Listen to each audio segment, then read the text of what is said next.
अवधूत चिंतन श्री गुरुदेव दत्त श्री स्वामी समर्थ जय जय स्वामी समर्थ। श्री गुरुचरित्र अध्याय 11 मराठी भावार्थ। जो कोणी हा अध्याय मनोभावे वाचेल किंवा ऐकेल त्याची संततीविषयी चिंता ही दूर होईल। अध्याय 11। पूर्वी कुरपूर येथे जी विप्र स्त्री शनी प्रदोष समयी शिवपूजा करीत असे व श्रीपादांची पूजा करीत असे तो कथाभाग अध्याय 8 मध्ये आहे। या विप्र स्त्रीचा कालांतराने मृत्यू झाला। पुढील जन्मात ती कारंज गावाला वाजसने शाखेच्या ब्रह्मकुळात जन्माला आली। तिच्या जातकाप्रमाणे तिचे नाव तिच्या माथ्यापित्यांनी अंबा भवानी असे ठेवले। ती आपल्या माथ्यापित्यांच्या प्रेमळ सहवासात वाढली होती। पुढे ती उपवर झाल्यावर त्यांनी तिचा विवाह त्याच गावातील माधव नावाच्या एका सतशील शिवभक्त ब्राह्मणाबरोबर लावून दिला। अंबा भवानी आपल्या सासरी आनंदाने व सुखाने नांदत होती। पूर्वजन्मीच्या वासनेप्रमाणे तिला शिव ईश्वर पूजनाची खूप आवड होती। प्रदोष समयी ती पतीसह मनोभावे शिवपूजा करीत असे। वयाच्या 16व्या वर्षी ती गरोदर राहिली। तिला उत्तम डोहाळे लागले। ती ब्रह्मज्ञान बोलत असे। ईश्वर चिंतनात सदोसदी तिचं मन गुंतवीत असे। 9 महिने पूर्ण झाल्यावर तिला मुलगा झाला। जन्मच त्या बालकाने ओंकाराचा उच्चार केला। ज्योतिषी लोकांनी ग्रहयोग पाहून त्याचे भविष्य सांगितले। हा मुलगा मोठा योगी पुरुष होणार आहे।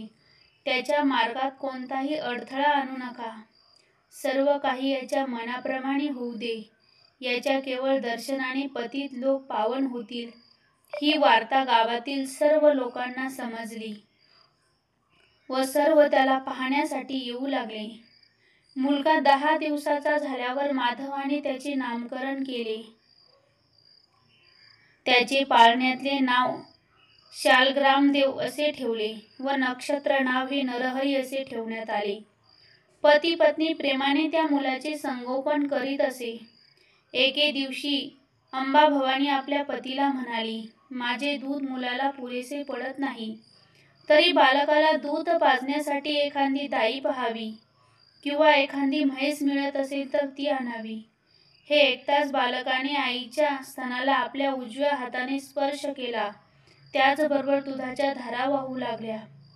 पुढे अंबा भवानी त्याच्याशी बोलण्याचा प्रयत्न करू लागली। तेव्हा तिच्या लक्षात आले की हा ओंकाराशिवाय काहीच बोलत नाही। म्हणून ज्योतिषाला व वैद्याला बोलवले व सांगितल्याप्रमाणे सर्व प्रयत्न केले, पण काही उपयोग झाला नाही। मुलाच्या सक्षम आई नशिबाला दोष देऊ लागली। तेव्हा मुलाने खुणेने माझी मुंज करा, मग मी बोलेल असं सुचवले। तेव्हा माधवाने चांगला मुहूर्त पाहून मोठ्या थाटाने नरहरीची मुंज केली।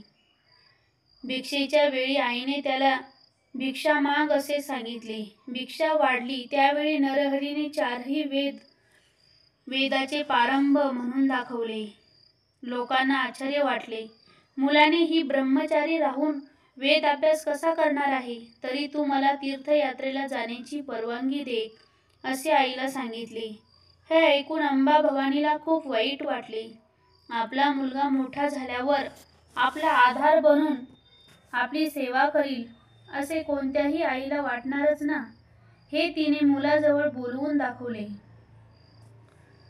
म्हणून नरहरीने आईच्या मस्तकावर हात ठेवला। त्यामुळे तिला पूर्वजन्मीचे स्मरण झाले। आपला मुलगा नरहरी हाच आपल्याला मिळालेल्या आशीर्वादाप्रमाणे श्रीपाद श्री वल्लभ आहे असे स्पष्ट दिसले। तिच्या आनंदाने हृदय भरून आले आणि नकळत तिचे हात हे जोडले गेले। तेव्हा बाल नरहरी तिला म्हणाले, आई, मी सांगतो ते ऐक व त्याची गुप्तता राख। कुठेही वाच्यता करू नको। आम्ही यती संन्यासी आहोत, संसारापासून अलिप्त आहोत। मी सर्व तीर्थस्थानात संचार करणार आहे, तरी मला अडवू नकोस। तेव्हा अंबा भवानी नरहरीला म्हणाली, धर्मशास्त्रात सांगितल्याप्रमाणे बालकाश्रम, गृहस्थाश्रम, वानप्रस्थाश्रम व शेवटी संन्यासाश्रम स्वीकारावा असे आहे। आईचे वचन ऐकून त्यांनी तिला तत्वज्ञान सांगितले। अध्याय 11वा समाप्त. अवधूत चिंतन. श्री गुरुदेव दत्त. श्री स्वामी समर्थ. जय जय स्वामी समर्थ.